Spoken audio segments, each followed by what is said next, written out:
तुम्ही कधी बाजरीच्या पिठाचा डोसा करून बघितलाय का? नसेल केला तर नक्की करा. अगदी झटपट असा तयार होतो. यासाठी सर्वप्रथम आपण 1 वाटी बाजरीचं पीठ घेतलेलं आहे. जे आपण भाकरीसाठी आणतो तेच पीठ. यामध्ये सुरुवातीला 1 वाटी पाणी टाकून आपण मिक्स करून घेतलंय. घट्टसर वाटलं तर 1 वाटी आणखी पाणी टाकणार. परत मिक्स करून घेतलंय. यामध्ये बारीक चॉप केलेला कांदा, कोथिंबीर, 2 ते 3 हिरव्या मिरच्या बारीक कट करून घेतल्या त्या टाकून घेतल्या. पाव चमचा हळद, चवीनुसार मीठ. एकदा मिक्स करून घ्यायचं आहे.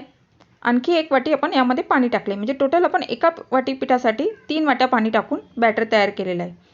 गरम तव्यावर थोडंसं तेल स्प्रेड करायचं आहे आणि बॅटर एकदा चमच्याने छान असं मिक्स करून मग नंतर आपल्याला सुरुवातीला कढईपासून नंतर आतपर्यंत असं बॅटर आपल्याला यावर टाकून घ्यायचं आहे. तेल सोडून अगदी दोन्ही बाजूनी गोल्डन रंग येईपर्यंत मस्त असे खरपूस भाजून घ्या. असंही खाल्ले तरी अगदी चविष्ट किंवा तुम्ही दह्यासोबत आस्वाद घ्या.